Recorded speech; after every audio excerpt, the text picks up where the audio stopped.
Avec Figure, j'ai voulu créer l'outil que j'aurais rêvé avoir quand j'étais DRH. Il va y avoir une obligation de justifier ces écarts avec le représentant du personnel et mettre en place des plans d'action. Ce droit à l'information des salariés, c'est peut-être un des sujets qui fait le plus peur aux entreprises, que peut-être qu'ils sont pas très bien payés comparé à leurs collègues, et peut-être que c'est le cas depuis des années. La rémunération va être un sujet de marque employeur. Et eux, il y avait des études qui disaient 2 fois plus de candidatures sur les postes qui affichent les fourchettes de salaire. Et donc si t'es en mode, je sais pas, le salarié peut dire, bon bah si tu sais pas, c'est que c'est de la discrimination. Bon bah Virgile, bienvenue. Bienvenue, tu es le CEO et cofondateur, vu que vous êtes 2 associés de Figures. Comment tu vas déjà Virgile? Je suis super bien. Super bien. Comment s'est passé ton trajet à vélo? Il s'est très bien passé, il fait plutôt doux pour l'hiver, c'est génial. Exactement, on est en pleine période d'hiver. Bon bah, est-ce que tu peux te présenter pour ceux qui ne te connaissent pas encore? Ouais, donc je suis Virgile Injard, je suis CEO et cofondateur de Figures, comme tu le disais. Moi, j'ai un parcours de RH à la base. J'ai fait une douzaine d'années dans les ressources humaines et il y a 4 ans, j'ai créé Figures. Donc, avec Figures, j'ai voulu créer l'outil que j'aurais rêvé avoir quand j'étais DRH. On est une plateforme de gestion de la rémunération. Donc, on aide les entreprises à s'équiper de leur première plateforme de gestion de la rémunération pour commencer à structurer leur grille de salaire, leurs données de marché, pour les accompagner sur leur revue annuelle de salaire. Et surtout maintenant, et je pense qu'on va en parler, pour se préparer aux enjeux à venir autour de la transparence des salaires. Ouais, sur la réglementation qui arrive. Effectivement, le Exactement. sujet du jour, ça va être la rémunération, la situation aujourd'hui justement des salaires du marché. Ouais, Et puis, qu'est-ce qui nous attend dans les prochaines années avec la réglementation? Comment ça va impacter les entreprises, les candidats aussi sur leur expérience et les exactement. attentes qu'ils vont avoir. Ok, très clair. Ça fait combien de temps? Ça fait 4 ans? 4 ans, ouais, ça fait quasiment 4 ans là, jour Ouais. pour jour. Vous êtes combien aujourd'hui On est 30, on est une trentaine. Ok, génial. Ouais, c'est une belle aventure, c'est génial. Super aventure. Quelles sont justement les problématiques que tu as vues ou que tu as rencontrées chez les personnes que tu accompagnes, justement pour proposer une bonne solution sur cette rémunération des salaires? Ouais, il y en a, Toute il y en a cette plusieurs gestion. différents parce que le premier, c'était, et c'est la création de Figures, c'était, on a du mal à savoir où est le marché. Quelles sont les données de marché, quels sont les vrais salaires du marché. Tu vois un peu le parallèle avec le marché de l'immobilier. En fait, ça, qu'est-ce que vaut un développeur back-end actuellement qu'est-ce que vaut un ou une responsable marketing, etc. Donc ça, c'est le premier sujet qu'on a taclé, parce qu'en fait, les entreprises, surtout quand les marchés sont très compétitifs, ont du mal à se positionner. Donc ça, c'était vraiment le premier sujet. Le deuxième sujet, après, on est allé sur, on veut commencer à structurer, on réalise que ça commence à être important de structurer la politique de rémunération, commencer à faire ces fameuses grilles de salaire, on ne sait pas trop par quel bout prendre le sujet, donc ça, c'est un peu le deuxième problème. Le troisième, c'était, on doit faire, tu vois, ces fameuses questions de revue de salaire tous les ans ou 2 fois par an. La Ouais. plupart des boîtes, 70%, 80% des boîtes le font 1 fois par an. Et c'est comment je prends les meilleures décisions. Parce qu'en fait, 1 fois par an, je sais que j'ai des salariés avec plein d'attentes. Certains qui ont très bien performé, d'autres un peu moins. Comment est-ce que je fais une revue de salaire un peu efficace? C'est pareil. Et là, maintenant, je pense qu'il y a une bonne majorité des boîtes qui viennent en me disant on commence à comprendre ce qui se passe et ce qui arrive au niveau de transparence des rémunérations. Et on se dit qu'il est temps de mettre un peu la maison en ordre avant un peu le gros coup de projecteur de cette transparence qui va arriver. Et ça, c'est vraiment le sujet numéro 1 Ouais. pas mal des entreprises auxquelles on parle.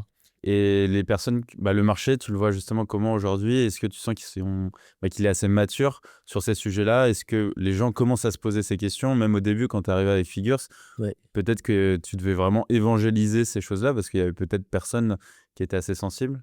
Ouais, je pense que ton dernier point, tu as vraiment raison. On a toujours ce biais quand on est dedans de s'imaginer que tout le monde réalise ce qui est en train d'arriver. Donc tu vois, ces lois-là, elles sont en préparation depuis un moment. Ok. Est-ce que tu La peux dire un peu plus sur justement ces lois? Ouais, alors, donc, c'est important de comprendre que ces lois, elles viennent en gros, du Parlement européen. Elles sont issues d'un groupe de travail qui bosse depuis des années sur comment est-ce qu'on réduit l'inégalité salariale homme-femme. C'est ça, en fait, le projet de loi au début, c'est comment on réduit les inégalités salariales homme-femme.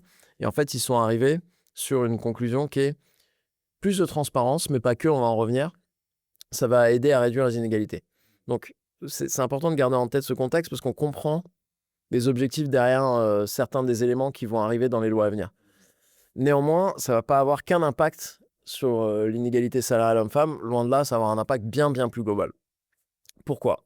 En gros, le Parlement européen a dit en mars 2023, vous avez jusqu'à juin 2026, et vous, c'est les pays de l'Union européenne, pour transposer, pour mettre des lois qui vont mettre en place toutes ces obligations-là. Donc en gros, c'est une feuille de route, elle dit, vous avez jusqu'au 7 juin 2026, chacun des pays, pour mettre en place des lois qui vont contenir ces éléments. Alors, il y en a pas mal de ces éléments. Je vais commencer par ceux qui concernent plus la vie de l'entreprise et des salariés. 1, l'obligation de publier la politique salariale et les critères servant à décider à appuyer les décisions de salaire. Donc, qu'est-ce que ça veut dire? Ça veut dire que pour toutes les décisions de salaire, c'est quoi? C'est à l'embauche, on va revenir dessus, et les augmentations annuelles. L'entreprise va devoir être transparente sur quels sont les critères qu'on prend en compte. Est-ce qu'on prend en compte le diplôme pour les offres de salaire à l'embauche ou pas? Est-ce qu'on le fait pour les augmentations? Moi, je connais des entreprises qui prennent en compte le diplôme même dans la Même vie pour de les salarié. augmentations, ok. Même pour les... Et donc ça, ils vont devoir être clairs. Est-ce qu'on prend en compte la performance? Est-ce qu'on prend en compte l'évaluation des compétences, etc. Donc c'est un peu donner les règles du jeu. 2, il va y avoir un ensemble de nouveaux reporting à faire, un peu qui va prendre forme d'un nouvel index EGAPRO. Tu vois, je ne sais pas si tu vois l'index EGAPRO qui est publié, un index sur 100 qui est là pour mesurer l'égalité salaire homme-femme. Ok. Ben, c'est une nouvelle version de cet index qui est publiée sur les sites internet. En gros, il n'a pas très bien marché cet index. Et donc, il va falloir en faire un nouveau. Ça va obliger les entreprises à publier une nouvelle série d'indicateurs sur les écarts de salaire, notamment entre les hommes et les femmes, les écarts de bonus entre les hommes et les femmes, les écarts sur les avantages. Donc, beaucoup plus d'obligations de reporting. Derrière, ça c'est un point important, si l'écart de salaire entre les salaires moyens des hommes et des femmes dépasse 5%, Ok. il va y avoir une obligation de justifier ces écarts avec le représentant du personnel et mettre en place des plans d'action. Et ça, c'est important parce que l'écart moyen en France, c'est 14%. Ah oui, d'accord, ok. Nous, quand on regarde parmi nos clients, alors que je pense qu'on a plutôt des bons élèves, c'est-à-dire des boîtes qui se préoccupent de Ouais, ce sujet-là. sensible à ces sujets. vu que Exactement, c'est quasiment intéressant. 80% de nos clients, 82% de nos clients ont un écart qui dépasse 5%. Donc, c'est-à-dire toutes ces boîtes-là vont devoir s'asseoir et bosser avec leurs représentants sur, en fait, ouais, il y a 14% d'écart, mais regardez, quand on prend un poste égal, quand on prend un niveau de seniorité égal, quand on regarde un peu par niveau, par poste de direction, etc., mais elles vont devoir rentrer dans cette démarche-là et justifier leurs écarts de rémunération femmes. Et ce mot justification, il est important parce que je pense que c'est, je fais une petite aparté, c'est vraiment l'impact principal de ces lois. C'est les boîtes vont devoir faire ce qu'elles n'ont jamais vu à faire historiquement, c'est se justifier de leur décision de salaire. Donc, justifier les écarts hommes-femmes. Derrière, on arrive sur ce qui est peut-être pour moi le sujet le plus sensible de ces lois, c'est le droit à l'information des salariés. Demain, les salariés vont avoir le droit de demander à leur employeur comment est-ce que je suis payé comparé aux gens qui font le même poste ou un poste de valeur égale. Et l'entreprise va avoir 2 mois pour répondre Ok. par écrit et elle va devoir rappeler de l'existence de ce droit tous les ans à leurs salariés.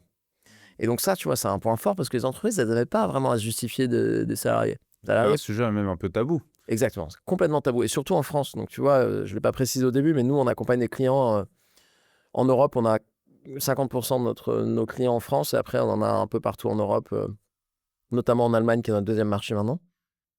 Et la France, juste après l'Allemagne, c'est le pays où culturellement, il y a le plus de tabous autour des salaires. Vraiment, on l'a mesuré dans le degré de transparence des entreprises et tout. On a les pays nordiques qui sont loin devant. Et en bout de fil, on a l'Allemagne et juste derrière la France. Et donc, c'est vraiment en France à être en encore plus gros choc parce que, comme tu le disais, le salaire, il est tabou. Et ça, ce droit à l'information des salariés, c'est peut-être un des sujets qui fait le plus peur aux entreprises. Parce qu'avant, un salarié qui venait dire « Tiens, mais en fait, je veux savoir comment je suis payé », bon, t'as pas à le savoir. Et déjà, et comme tu le disais, il y en a beaucoup qui n'osaient pas demander. Là, maintenant, ils vont avoir le droit. Il y a même des rappels pour le faire. Et des rappels pour le faire. Et des rappels, on pourra en parler peut-être plus tard, mais des rappels des employeurs, mais même des rappels, s'il y a un truc super intéressant qu'on est en train de voir maintenant et qu'on voit aux États-Unis, certains États des États-Unis ont passé des lois similaires, c'est qu'au-delà de l'employeur, c'est les réseaux sociaux vont très bien rappeler aux candidats et salariés l'existence de droits. On m'a envoyé hier une vidéo YouTube qui avait explosé avec plusieurs dizaines de milliers de likes et donc j'imagine des centaines de milliers de vues. C'est un influenceur qui, sur YouTube, explique à sa base, regardez, les lois arrivent sur la transparence des rémunérations, demain vous aurez un droit à l'information, suivez-moi pour plus de conseils sur comment savoir et comment challenger votre employeur sur le fait que vous êtes bien payé ou pas. Ouais, donc c'est un sujet qui est même intéressant et que les gens sont intéressés par ce sujet au final. Super intéressé, je pense que tu le disais, tu vois, il y a un côté, c'est tabou, j'ose pas trop le demander, quand on demande, on dit, en fait, vous avez le droit, c'est un droit que vous pouvez utiliser, ça va être partout dans les médias, ça va être partout dans les réseaux sociaux, il y a les gens qui vont l'utiliser. Et donc, il y a des gens qui vont découvrir que peut-être qu'ils ne sont pas très bien payés comparé à leurs collègues, et peut-être que c'est le cas depuis des années. Donc, tu vois, c'est pour ça un peu ce côté bombe à retardement qui fait peur à certaines entreprises et qui pousse à une partie d'entre elles à agir et se préparer un peu en avance. Mais bon, donc ça, c'est un autre élément de la directive. Il en reste 2 derniers, si on zoome un peu sur la partie recrutement. Le premier, c'est l'obligation d'afficher les conditions de rémunération sur les postes d'emploi. En gros, le résumé, c'est qu'il va falloir commencer à afficher les fourchettes de salaire sur les offres d'emploi. Et ça, c'est un des premiers éléments. Et le deuxième, c'est interdiction de demander aux candidates et aux candidats leur salaire actuel ou leur historique de rémunération. Interdiction, ce qui est une pratique encore courante pour pas mal de boîtes. Et en fait, ces deux éléments-là, c'est intéressant. Si on revient à la genèse de ces lois, pourquoi est-ce qu'ils ont introduit ces éléments-là? C'est un peu pour essayer de tuer ou de diminuer l'impact de la négociation dans les décisions de salaire à embauche. En gros, pourquoi, si on prend ces éléments-là, si on prend quelqu'un qui postule à un nouveau poste, imaginons quelqu'un qui est sous-payé, typiquement une femme qui est sur un poste et elle réalise qu'elle est sous-payée, qu'elle gagne 40 000 alors que ses collègues gagnent 50 000. Par rapport à des collègues. Exactement. Alors déjà, souvent, elle ne le réalise pas, on l'a dit, c'est tabou, mais là, elle le réalise. Elle se dit, bon, moi, je vais postuler ailleurs parce que je pense que je mérite 50, 55, 60 000 euros. Déjà, elle postule un job, bon, bah, elle n'est pas sûre que ce poste-là, comme il n'y a pas d'informations sur la majorité des postes maintenant, elle peut prétendre à ce salaire-là. Bon, elle postule, elle va au bout. Et là, l'employeur lui demande, en fait, vous gagnez combien actuellement? Et cet employeur qui est prêt à payer 50, 55 000 euros pour la candidate, bah, la candidate va être honnête, va dire 40 000. Bah, là, qu'est-ce que certains employeurs vont se dire? Mais je pense que tu le sais, dans le domaine de recrutement, ils vont se dire, bon, bah, je sais que si elle est à 40 000, je lui donne ses 10% de plus, je lui donne 44, 45 000, ça va suffire. Et donc, l'employeur va offrir à la candidate 44, 45 000, alors qu'il était prêt à mettre 50, 55 000 et que c'est ce qu'il donne aux autres salariés sur le poste. Et donc, cette personne qui était sous-payée se retrouve sous-payée dans son entreprise d'après. Donc, en gros, cette loi, elle veut casser cet effet-là. Fourchette de salaire sur les postes.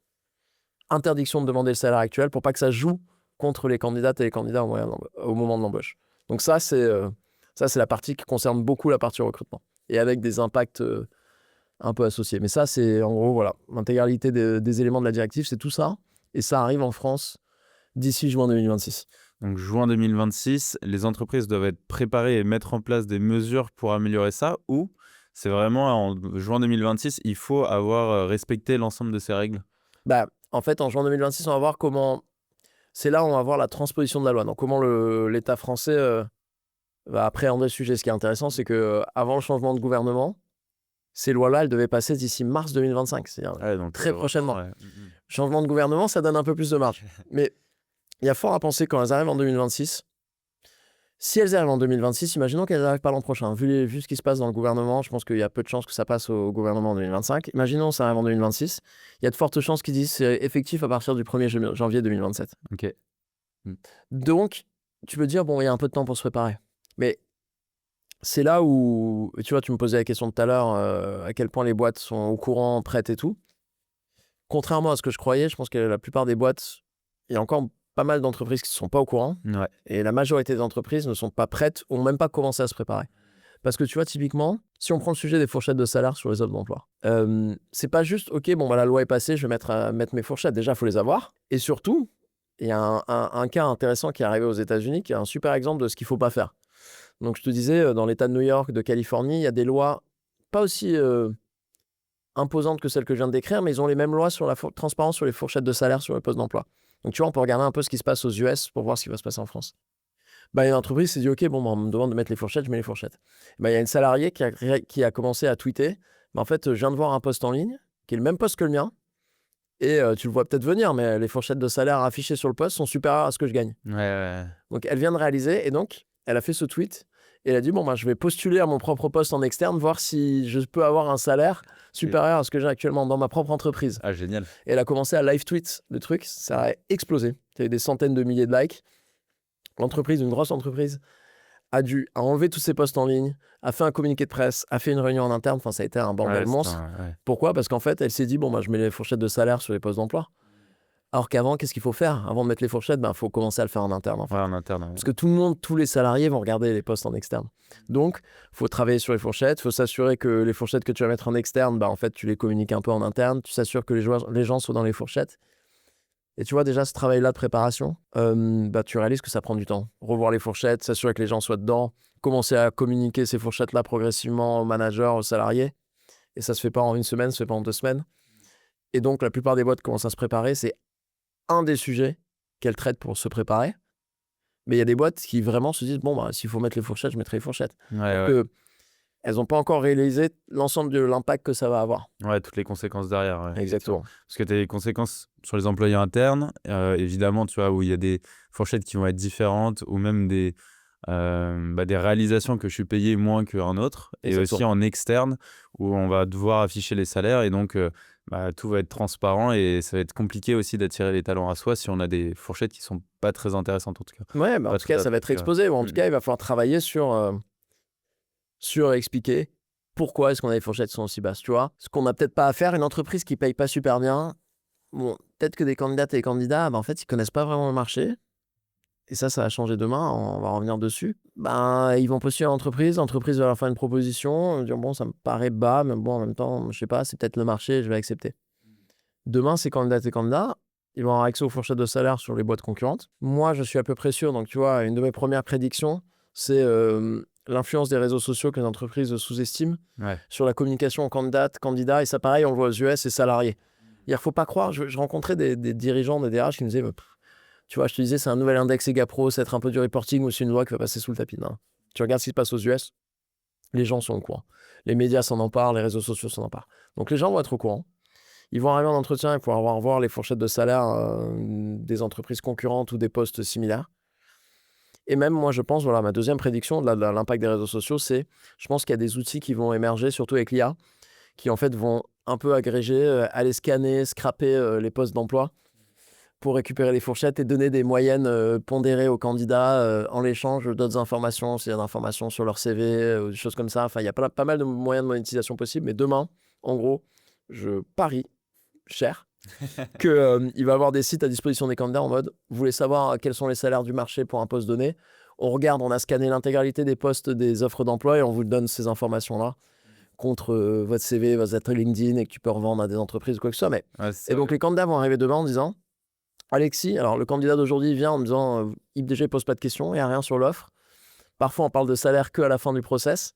Le candidat demain, dès le premier entretien, il va arriver, il va dire, en fait Alexis, je vois que votre fourchette de salaire elle est de 32 à 36. Enfin moi, j'ai utilisé tel site où j'ai vu vos concurrents, j'ai l'impression que la norme c'est plus 40-45. Pourquoi vous payez aussi mal? Et ça, il va falloir être prêt. Ouais, il va falloir être prêt, il va falloir le justifier. Si je me mets à la place des recruteurs, des RH, comment je justifie justement mes salaires? Est-ce que tu as déjà des critères en tête, tu vois, ou des justifications? En fait, ça revient de la politique de rémunération, tu vois, on en parlait tout à l'heure, qui elle-même va devoir être de plus en plus transparente, c'est se dire, en fait, chaque boîte va devoir commencer par cette étape. Donc, tu vois, on se parlait, qu'est-ce que font les boîtes pour se préparer? Il y a pas mal qui disent, en fait, juste, c'est quoi une politique de rémunération? Où on veut payer? Est-ce qu'on veut payer au marché? Est-ce qu'on veut payer peut-être un peu en dessous au niveau salaire, mais qu'est-ce qu'on donne en contrepartie pour attirer des candidates ou des candidats? Ou alors, peut-être on estime qu'on n'a pas besoin de payer au marché, que même avec des bas salaires, on va y arriver. Mais en tout cas, on prend un choix conscient on paye au marché. Si oui, c'est quoi le marché? Tu vois, on revient à une des choses qu'on fait chez Figure, c'est d'aider les boîtes à savoir ce que c'est le marché pour qu'elles se disent, OK, nous, on veut payer au marché.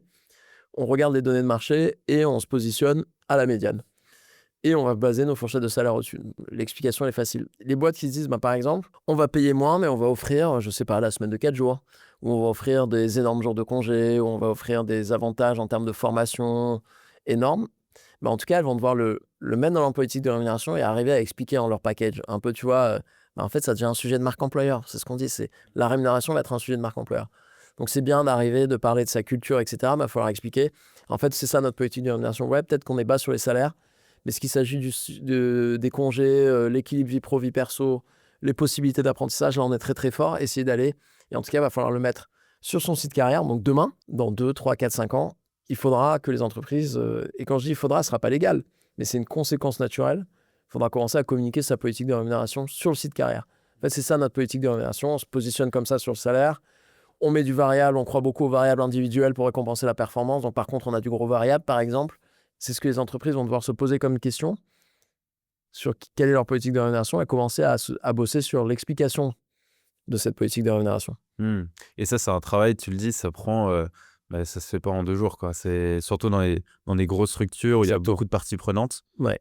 C'est un travail qui est colossal. C'est un travail sur 1 ou 2 ans minimum. Exactement. C'est pour ça qu'il y a des grandes entreprises qui se sont pris, dès la publication de la directive en 2023, ont commencé à lancer des chantiers parce qu'ils disent, en fait, toute cette structuration de la politique, tout ce travail de communication, de pédagogie aux managers, aux employés, etc., avant même de penser à l'impact de la marque employeur en externe, tout ça, c'est énorme.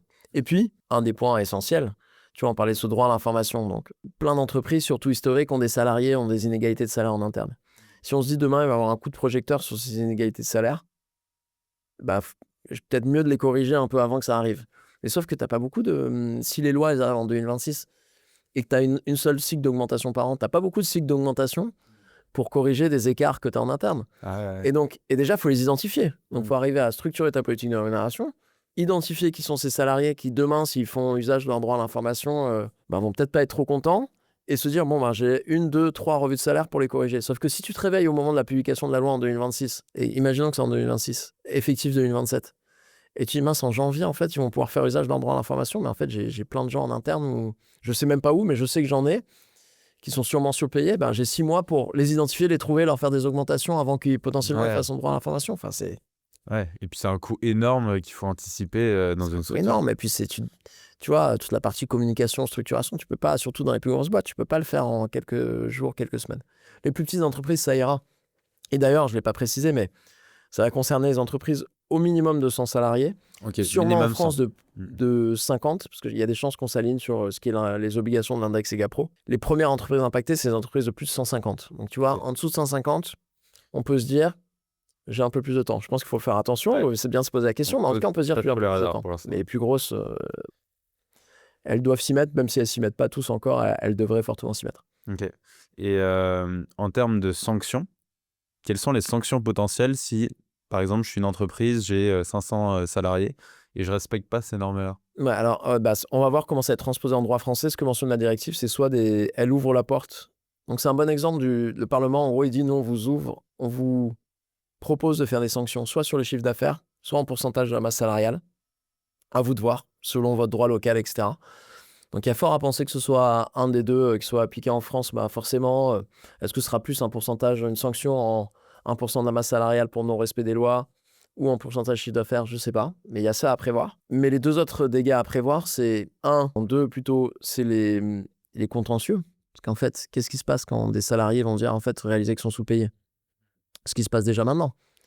Ces salariés pensent qu'ils sont sous-payés, ils attaquent leur employeur en disant, en fait, s'il y a de la discrimination salariale, je suis payé de manière inéquitable. Et déjà, actuellement, en fait, les entreprises sont sanctionnées et qui doivent faire un rattrapage de salaire sur ce qui a été perçu comme inéquitable, plus dommages à intérêt. Ouais. Et donc, là, je communique régulièrement à des juristes en entreprise ou des cabinets d'avocats en droit social. Ce à quoi ils s'attendent, c'est une explosion du nombre de contentieux. Parce qu'on l'a dit, si maintenant il y a peu de personnes qui osent poser la question de la rémunération, et donc sur le nombre de gens qui sont sous-payés actuellement, il y en a une majorité qui ne le savent pas. Si demain il y en a de plus en plus qui le savent, mais il y en a de plus en plus qui vont attaquer leur employeur. Donc tu vois, ce deuxième point, donc sanction à l'entreprise financière, augmentation accrue du risque de contentieux. Et le troisième, on a commencé à l'évoquer, c'est les risques de marque employeur. Tu vois, l'entreprise dont je parlais aux États-Unis, je ne sais pas si elle a eu une sanction financière, je ne pense pas, parce que d'ailleurs, elle a respecté la loi, elle a mis les fourchettes de salaire sur les offres d'emploi. Par contre, la sanction qu'elle a eue, ça s'est fait rattraper par la patrouille et ça a été au niveau marque employeur une catastrophe. Et ça, aussi, les boîtes qui ne sont pas prêtes à temps, les cas qui vont exploser en interne, les boîtes qui vont être peut-être un peu trop exposées pour leurs écarts de salaire hommes-femmes quand elles vont avoir mal à justifier, les boîtes qui sont en retard sur les fourchettes de salaire en externe, alors que ça va devenir de plus en plus la norme. La sanction, au-delà du côté financier, elle va être sur la marque employeur. Et donc, toute entreprise qui a un enjeu de marque employeur pour arriver à bien recruter, bien fidéliser, ils ont tout intérêt à anticiper ces lois-là et pas se dire, j'attends de voir les sanctions, etc. Parce que ne pas être prêt, la sanction, ça peut être juste des candidats qui disent, mais attends, déjà et même avant la publication des lois, la plupart des concurrents commencent à avoir les fourchettes de salaire sur les offres d'emploi, pas vous. Et on sait que c'est un gros critère pour les candidats et candidates.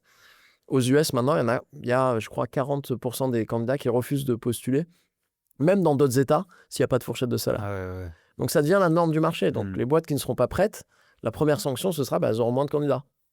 Et en interne, ça pourrait être un sujet de fidélisation sur nous, on n'est pas prêts, on a la bourse sur la transparence, c'est-à-dire qu'on a des choses à cacher, c'est-à-dire qu'on est moins bon. Enfin, tu vois, et ça, c'est une pas une sanction financière, mais c'est une sanction qui va être Ah ouais. pesée lourd sur les entreprises. Et qui indirectement, financièrement, est très compliqué. Si tu as énormément de départs ou si tu as du mal à recruter, bah, c'est quand même hyper Bah, compliqué exactement, après tu de le sais bien. Enfin, tu vois, l'inefficacité de recrutement, mettre beaucoup de temps à recruter les mauvaises personnes. Enfin, tu vois, je parle. Ouais, c'est des montants qui sont énormes. Bah, c'est des montants énormes. Mmh. Donc, tu vois, au-delà de la sanction financière qui va mettre du temps à arriver, parce qu'en plus, si on imagine que les lois sont publiées, le temps qu'il y ait les premiers contrôles, les premières sanctions, je pense que c'est pas ça le principal déclencheur de la mise en action, c'est de se dire, attends, mais est-ce que je vais pas commencer à louper candidat? Est-ce que j'ai pas des gens qui vont être énervés en interne? Est-ce que je vais pas avoir mes élus, mes représentants de personnel aussi qui vont venir me chercher? Enfin, tu vois, avant de penser aux sanctions, je pense que c'est ça les premiers Ouais, sujets. ouais. Mmh. Et c'est intéressant, tu disais que 40 aux États-Unis, donc c'est drôle. Les États-Unis, ça sorti il y a combien de temps? L'État de New York et de Californie, c'était 1 an et demi, je crois. Je crois que OK. c'était, ou un peu moins, je crois que c'est septembre 2023, l'État de New York. En gros, il y a 7 ou 8 États où c'est en place, il y en a 4 ou 5 autres où c'est en train de passer. Mais tu vois, et pas mal d'employeurs qui sont nationaux sur tous les États se sont dit, bon, bah, en fait, si j'ai à mettre mes fourchettes de salaire sur l'État de New York, je vais le mettre Ouais. dans tous les États. Donc, ça devient la norme. Enfin, ça a accéléré le fait que ce soit la norme et pas que dans les États où c'est obligatoire, même dans d'autres États maintenant. Ouais, donc c'est assez intéressant de regarder les États-Unis pour comparer, Ouais. vu qu'ils ont toujours quelques années d'avance. Et c'est intéressant parce que ça change aussi la manière de candidater Ouais. des candidats. Donc Ouais. aujourd'hui, comment ça va impacter les candidats? J'imagine qu'ils vont avoir plus d'attentes. Bah, Comment tu le vois, toi, sur l'expérience candidat? alors déjà, ce qui est intéressant, c'est qu'il y a un peu des chiffres contradictoires. Il y avait des chiffres de... Tu vois, d'ailleurs, on n'a pas parlé de Indeed ou Hello Work. Indeed et Hello Work, on dit déjà, nous, on va prioriser les annonces avec des fourchettes de salaire. Donc, si vous n'avez OK. pas de fourchette de salaire, ben, les annonces équivalentes de vos compétiteurs qui ont les fourchettes de salaire, on les mettra en avant même que ce soit une obligation. Ouais, c'est fou. Donc, tu vois, déjà, on parle de ce côté marque employeur et attrait. Et eux, il y avait des études qui disaient, et pareil, je l'avais vu sur la plateforme en ligne OTA, 2 fois plus de candidatures sur les postes qui affichent les fourchettes de salaire. OK.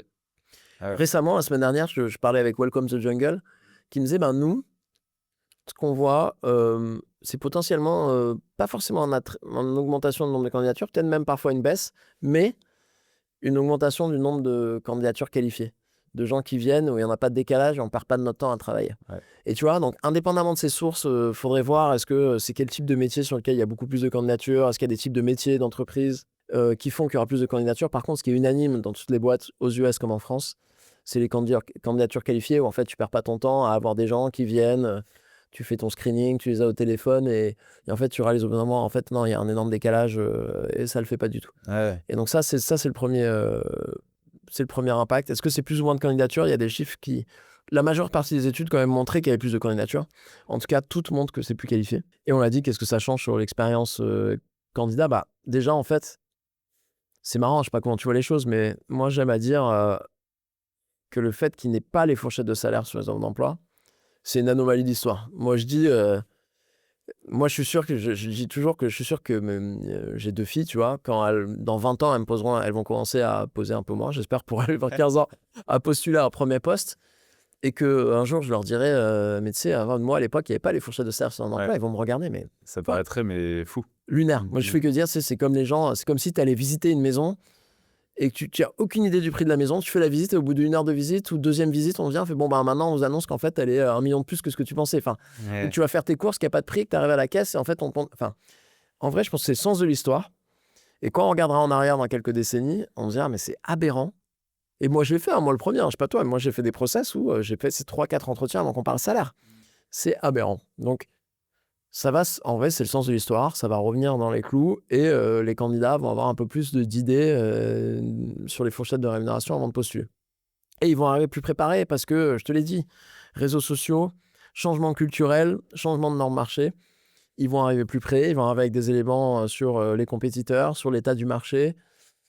Et donc, ça va falloir monter en tant que recruteur, entreprise, va falloir commencer à monter monter le niveau, la capacité que l'on a de parler rémunération, parce que sinon, on va pas être prêt à cette horde de candidats bien plus près.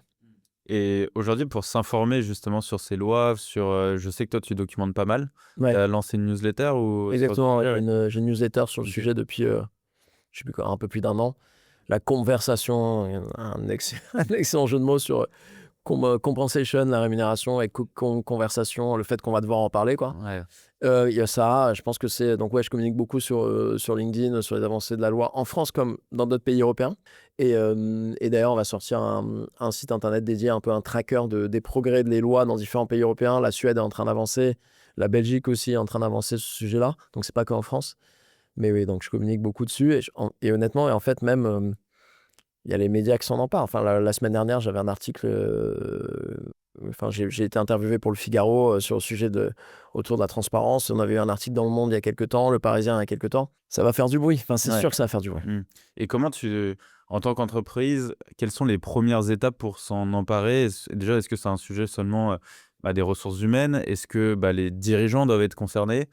Quelles sont les premières étapes? J'imagine d'abord s'informer, de savoir quelles sont les réglementations, etc. Et comment tu verrais, toi, si demain tu devais prendre le sujet dans ton entreprise, les étapes que tu mettrais en place? Ouais, super question. Et déjà, tu vois, je t'ai pas donné les éléments tout à l'heure, mais tu me posais la question à quel point les boîtes sont prêtes.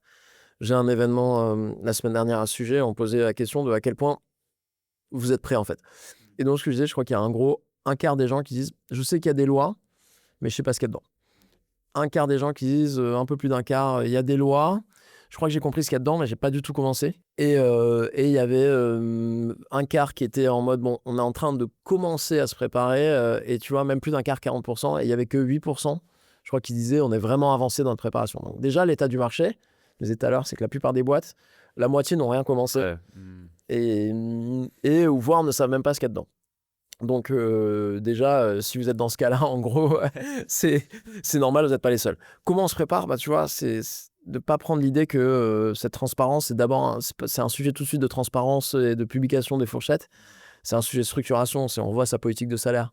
Tu vois, on en parlait tout à l'heure, c'est qui on a envie d'être, comment on a envie de payer, qu'est-ce qu'on rémunère. Donc, tu vois, il va falloir publier les critères demain. Donc, il faut revoir sa politique de rémunération et se préparer à devoir l'expliquer en interne puis en externe. Il va falloir faire, si on ne l'a pas fait, ou revoir ses grilles de salaire. Ok. Parce qu'en fait, il va falloir les afficher en externe. En fait, c'est inévitable et la plupart des entreprises avec qui j'échange l'ont réalisé. Il va falloir les communiquer en interne avant. Donc, le monde de demain, dans quelques années, les salariés auront accès à leur fourchette de salaire avant que les candidats y aient accès. Donc, il faut refaire les fourchettes, il faut les revoir. Il faut auditer son équité interne. Donc, se dire, OK, maintenant que j'ai fait mes fourchettes, en fait, c'est quoi les gens qui sont soit... Le décalage, quoi. Voilà, en décalage. Ouais. Exactement. C'est qui ces personnes qui sont en décalage? Alors, ceux qui sont vers le haut, comment je les traite? Est-ce que je bloque leurs augmentations de salaire pendant un moment? Tu vois, il y a ces questions-là. Surtout ceux qui sont en bas, arriver à les retrouver et quel plan d'action je mets en œuvre pour les réaugmenter, peut-être sur 1 an, sur 2 ans, 3 ans, pour que ce soit un peu plus progressif. Ça, c'est les gros sujets. Derrière, tu as une grosse partie sur la documentation des décisions. Donc ça peut être super pas intéressant, mais c'est super important. Parce qu'en gros, demain, je l'ai dit, ces lois-là, elles vont forcer les boîtes à se justifier. Et elles vont devoir se justifier, pas sur juste les décisions en 2028 qu'elles ont prises en 2028, mais tout ce qu'elles ont pris historiquement. Et je pense que tu prends la plupart des boîtes maintenant, tu vas leur voir, elles vont prendre on prend un salarié au hasard il y a 3 ans qui a eu 2% d'augmentation, alors que le budget était de 4. Pourquoi? La plupart des boîtes ne savent pas répondre. Demain, il faudra répondre parce que ce sera la responsabilité de l'employeur de prouver que leurs décisions de salaire ont été objectives, non sexistes et équitables. Ouais. Et donc, si tu es en mode, je sais pas, le salarié peut dire, bon, si tu sais pas, c'est que c'est de la discrimination. Donc, je vais t'attaquer. Donc, il faut commencer à se dire, il faut que je prenne les meilleures décisions possibles, il faut que je commence à les documenter pour que demain, si un salarié me pose la question, avant même d'avoir un sujet de contentieux, je vais dire, ah ouais, mais en fait, il y a 2 ans, tu as eu 2%, parce que souviens-toi, au niveau performance, tu avais été jugé un peu en dessous des attentes. Et donc, notre politique, c'est d'aligner la performance et la rémunération. Donc, tu as donné 2%. Donc, il faut commencer à documenter ces décisions de rémunération. Et derrière, tu vois, je l'ai mis en dernier, tu as tous ces enjeux de transparence, communication, pédagogie. Ouais. Et c'est pas en externe d'abord. C'est d'abord, tu formes ton équipe RH, tu formes ton équipe recrutement aux questions qu'ils vont avoir demain, des candidats qui vont arriver de plus en plus préparés. Tu formes ton équipe RH aux questions des salariés, au fait de mieux accompagner les managers. Tu formes tes managers, parce qu'eux aussi qui vont se prendre plein de questions. Tu informes, t'éduques un peu tes salariés sur voilà notre politique de rémunération, voilà comment elle marche. Par ailleurs, d'ici 1 an, on s'engage à ce que vous connaissiez votre fourchette de salaire dans laquelle vous êtes, etc. Et à la fin, tu réfléchis à la partie candidat, en fait, qu'est-ce que je mets sur mes fourchettes de salaire? Est-ce que juste je mets mes fourchettes ou est-ce que je commence à avoir j'enclenche la démarche qui pour moi est inévitable j'explique ma politique de rémunération en externe de manière proactive, ça va faire partie de ma marque employeur.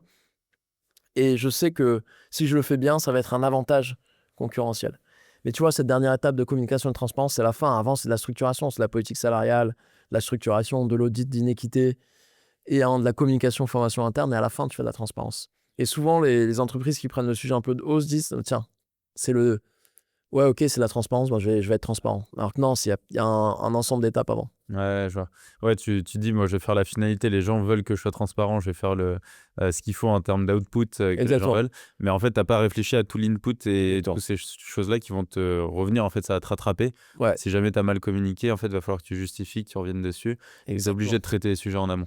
Et obligé. Et en fait, un dernier point qui est super important, c'est inévitable ces changements-là. Les lois arrivent, c'est inévitable. Mais maintenant, il y a une fenêtre de tir, tu as une fenêtre d'opportunité pour les premières entreprises qui sont prêtes. Et celles qui vont se bouger le plus vite possible, au moment où ça va devenir de plus en plus la norme, les lois vont commencer à arriver, tu vas avoir toutes les parties d'entreprise qui vont être un peu à la bourre, qui vont enclencher les sujets trop tard. Et si toi, t'es prêt, si toi, t'es prêt, t'as bien communiqué en interne, tout est clean, t'as bien communiqué en externe, ton page carrière t'explique vachement bien tes fourchettes, t'explique le pourquoi de ta politique de rémunération, comment c'est construit, etc.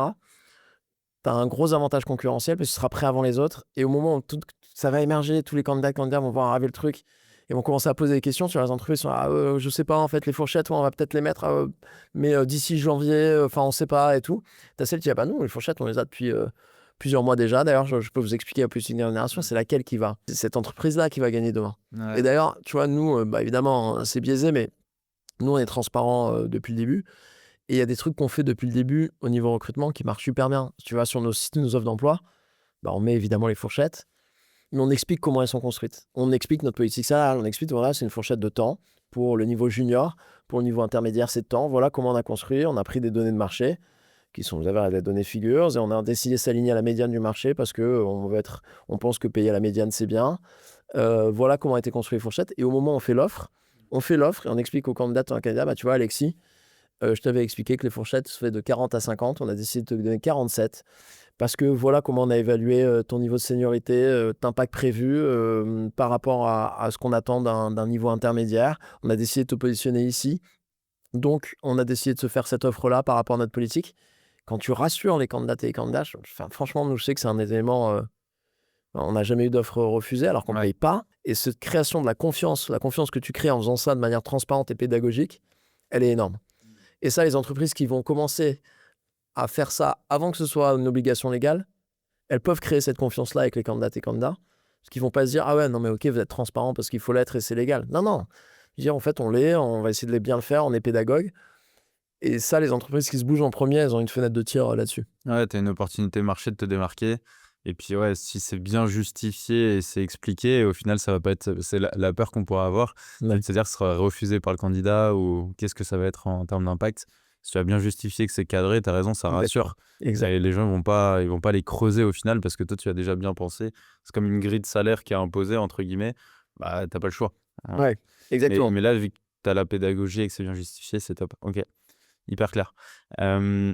Est-ce qu'il y a des... Parce que j'ai l'impression que c'est un poste à part entière, limite qu'il faudra avoir dans une ouverture de poste dans son entreprise, une personne qui prend à bras le corps ce sujet et qui va mener ça à front pendant 1 ou 2 ans. Est-ce qu'il y a des entreprises aujourd'hui qui accompagnent sur ces sujets? Est-ce que c'est des postes même en tant que tels qui s'ouvrent? Alors, souvent, ça tombe, s'il y a des responsables rémunération dans l'entreprise, ça tombe sur eux. Ok. Parfois, souvent, ils sont accompagnés parfois de gens dans la transformation ou des gens comme ça, parce qu'il y a une vraie partie gestion de projet. Et des responsables rémunération, il y en a dans les grandes entreprises depuis un moment. Mais ils ont rarement eu à mener un projet d'une telle ampleur et avec autant de parties de change management, d'accompagnement du changement. Et donc, ça retombe sur eux. Parfois, ils sont démunis. Parfois, on leur dit, bon, ben, tiens, fais ça en plus de ton boulot habituel. Et en fait, c'est compliqué. Donc, parfois, ils sont accompagnés, mais souvent, ça tombe sur eux. Et donc, sinon, ça dépend. Mais c'est toujours porté par les ressources humaines. Et tu vois, tu le disais tout à l'heure, avec le sponsoring des dirigeants, tu disais, est-ce que ça doit être un sujet de RH, de dirigeants? Pas aux dirigeants de le mener, mais c'est aux dirigeants de valider, OK, on se met en ordre de marche, j'ai réalisé. Et tu vois, un des principaux problèmes que je vois actuellement à des RH auxquels je parle, c'est moi, j'ai compris la loi, moi, j'ai réalisé que c'est un gros sujet, mais j'arrive pas à le faire comprendre par mes dirigeants. Ouais. Et tu vois, si t'as pas sponsoring, de mettre en mouvement tous les changements nécessaires, c'est super compliqué. Et donc, c'est porté par responsable rémunération s'il y en a, parfois aidé de services internes, parfois aidé d'externes. Et toujours, les boîtes qui se mettent en œuvre maintenant, toujours avec les dirigeants qui ont dit « Ok, j'ai compris, on se met en mouvement, faut y aller. Ouais, j'ai compris le sujet, je suis » sensible. Exactement. Parce qu'en vrai, ça va changer ta boîte. Exactement. Honnêtement, ça change tout. Hein. Ouais, Ok, hyper clair. J'ai un petit jeu pour toi. Je vas-y. t'en ai pas parlé d'ailleurs au début en off. C'est Rapid Fire Question. Vas-y. C'est une petite série de petites. C'est pas forcément des questions, mais c'est des choix. Tu dois choisir entre deux choses le plus rapidement possible. Ok, Ça va traiter essentiellement du recrutement. Donc, ok. pas forcément, on sort un petit peu de la brique salaire, mais plutôt recrutement. Et c'est peut-être les méthodes de recrutement que toi, tu peux avoir chez Figures. Est-ce que tu es plutôt recrutement inbound ou outbound? Inbound qui vient vers toi et outbound chasse. Ah ouais, on a la chance d'être plutôt inbound. Ouais, avec justement ces politiques de salaire qui sont très ouvertes. Ok. Plutôt manuel ou automatisé? Bah, plutôt automatisé quand même. Plutôt soft skills ou hard skills? Soft skills, Plutôt opérationnel ou stratégique? opérationnel. Plutôt appel ou message? Plutôt, je triche vidéo asynchrone. Vidéo asynchrone. Ok, pas mal. Petit joker. Plutôt hack ou méthode? Méthode. Et plutôt rêveur ou exécutant? Exécutant. Très bien. Parfait. Merci à toi pour ces réponses. Est-ce qu'il y a un truc sur lequel tu veux revenir? En vrai, ça m'intéressait de savoir, tu disais entre soft skills et hard skills, tu as un peu hésité. Quel est un peu ton avis sur le sujet? Ouais, je pense que j'ai. Tu vois, c'est intéressant. Moi, je suis ancien DRH, je fais du recrutement, j'ai des équipes de recrutement et je suis devenu dirigeant. Donc, j'ai eu à faire des recrutements pour ma propre boîte. Et je suis retombé dans le piège ou le biais que j'ai vu des gens avoir, les managers que j'accompagnais en tant que recruteur au RH avant. C'est tombé dans le côté vachement rassuré des hard skills de quelqu'un qui a fait le truc. Et je pense que dans des erreurs de recrutement qu'on a faites, c'était tu vois, des fois de surindexer sur un non, mais tu vois, il a telle expertise dans tel domaine qui est. Et qu'en fait, et donc on s'est loupé, on a eu quelques erreurs de recrutement récemment, tu vois, c'est Et donc on a fait des vrais post-mortem sur un vrai travail de fond sur qu'est-ce qu'on a loupé dans les gens sur lesquels on s'est loupé. Et au contraire, quand on fait un vrai travail de fond sur les gens sur lesquels on a réussi, et pourquoi on a réussi, et pourquoi ils réussissent sur Figures, etc. On a fait un énorme boulot là-dessus. Donc on en est venu à la fin récemment là, donc c'est génial. Et en fait, tu te rends compte que les meilleures personnes, c'est pas ceux qui sont venus avec des hard skills super précis, c'est les gens qui sont venus avec des soft skills, un alignement de culture et de valeurs. Les hard skills, ils apprennent, surtout qu'on a été une taille de boîte où en fait, ton poste peut se transformer. La personne qui a les capacités d'apprentissage, les capacités d'exécution, les capacités de communication, elle va les apprendre, les hard skills, évidemment. Tu vois, je parle pas de métier super pointu, mais. Et je pense que donc ma grande réalisation, c'est que. Et ça, c'est une des convictions que j'avais avant, mais qu'en fait, je réalisé qu'en étant dirigeant, tu retomberais dans les. Dans les Dans- travers, dans les... Ouais, les travers de Ouais. Et c'est marrant, hein, parce que moi, j'étais le premier à me dire, putain, mais ces dirigeants qui savent pas recruter, qui sont rassurés par des trucs. Et en fait, je suis tombé là-dedans. C'est marrant, hein, parce que en étant de l'autre côté de la barrière, t'es là, putain, il faut à tout prix quelqu'un pour ce poste, il me faut quelqu'un qui ait fait ça et ça. Et ben, je me suis planté comme ceux que j'avais vu se planter, comme ce que je reprochais à ceux que j'avais vu se planter auparavant. Ah, mais c'est trop bien d'avoir fait cet exercice-là avec la prise de Ouais, hauteur. génial. Puis surtout, tu Génial. as de la donnée terrain, en fait. C'est Exactement. génial. Donc, tu as vraiment quelque chose de factuel. C'est pas de l'intuition. C'est vraiment factuellement. Bon, bah, en fait, c'est là où ça Ouais. part. Trop bien. Et on arrive à la fin de l'épisode. Je voulais savoir si tu avais des ressources à nous partager, des choses que tu as pu lire, écouter, voilà, des choses qui t'ont marqué. Moi, j'ai un livre qui m'a beaucoup marqué récemment, qui est Outliers de Malcolm Gladwell. Donc, Outliers de Malcolm Gladwell, en gros, c'est un livre sur le succès. Et c'est un peu paradoxal, mais qui explique qu'on surinterprète le succès aux personnes elles-mêmes incroyables. Et on dit Bill Gates, ouais, Bill Gates, il est incroyable. Mais en fait, il s'avère que les parents de Bill Gates ou le père de Bill Gates, il bossait à l'université, il y a les premiers ordinateurs au monde. Il a pu aller jouer avec cet ordinateur à l'époque où ça coûtait super cher d'avoir accès à un ordinateur. Et que oui, il a des qualités, mais qu'en gros, ce bouquin, il explique pas mal de choses sur... tu as un alignement de conditions et d'opportunités qui crée le succès, il te donne pas mal d'exemples, et ça fait pas mal réfléchir sur son propre succès potentiel ou ses propres échecs potentiels quand on déconstruit un peu la nature du succès qu'ont eu les gens.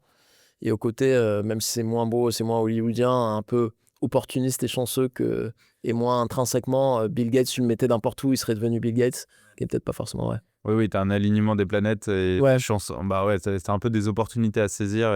Ouais. Et c'est vrai qu'il y a un facteur chance qui est énorme, qu'il faut provoquer, Ouais. évidemment. Mais effectivement, c'est une sorte d'alignement. Exactement. Donc il est génial ce bouquin avec plein d'exemples là-dessus qui est super Hyper intéressant. cool. Je vais le commander juste après. Trop bien. Et est-ce que tu as une personne en tête qui, selon toi, pourrait être intéressante pour le podcast? Je trouve, tu vois, il y a Pierre Monclos qui s'est spécialisé dans l'IA et les rémunérations. Je sais D'accord. pas si tu vois qui est Pierre. L'IA, RH, pas les rémunérations. Justement, t'en as marre de la rémunération, tu m'as eu moi. Ne prends plus personne sur la rémunération. IA et RH. Et en fait, c'est intéressant et donc, c'est quelqu'un d'incroyablement intelligent et qui fait beaucoup de recherches et qui a un DRH. Donc, tu vois, il a connu le terrain. C'est pas quelqu'un en université ou quoi que ce soit. Et je pense que quand tu réfléchis et tu parles avec lui des impacts de l'IA dans le monde des ressources humaines demain, c'est la personne la plus calée que je connaisse. Trop bien. Et je pense que c'est intéressant d'en parler. Hyper cool. Ouais, parfait. Et est-ce que tu as un dernier mot pour la fin? Bah, Message à faire passer ou une petite conclusion? Ouais, je sais pas. Si on reste sur le sujet, je suis évidemment biaisé. Tu vois, je te disais, je suis biaisé parce que je connais le sujet là, de la transparence. Et moi, je lis des trucs dessus, des lois à venir depuis 2 ans. Donc peut-être que je suis un peu trop obsessionnel. Néanmoins, je suis absolument convaincu, vraiment absolument convaincu de ce dont on parlait à la fin, cette fenêtre de tir là. Les entreprises qui arrivent à se bouger maintenant, elles vont pouvoir gagner demain. Et c'est le fait d'arriver et d'être prêt avant les autres, parce que je pense que ça va être pour pas mal, ça va être un petit bordel pour pas mal de boîtes. Je pense que les gens commencent à le réaliser que ça risque d'être un petit bordel. Les boîtes qui seront prêtes, c'est un peu la cigale et la fourmi. Si t'as pas chanté tout l'été et les boîtes qui ont bien travaillé, les fourmis demain elles vont avoir à gagner. Ouais. Mon dernier message, on reste vraiment sur le sujet, c'est loupez pas cette fenêtre de tir. Si vous êtes parmi les premiers, vous allez vraiment énormément gagner en marque employeur. Et voilà, si j'arrive à convaincre quelques entreprises de ça, j'aurais réussi. Ah, trop bien. En tout cas, on peut te suivre, toi tu documentes tout, tu partages ce contenu-là, donc n'hésite pas à Exactement. suivre Gilles. Merci à toi, c'était hyper intéressant, c'était trop cool. Et merci, je te dis à très vite. Merci Alexis. Salut, ciao.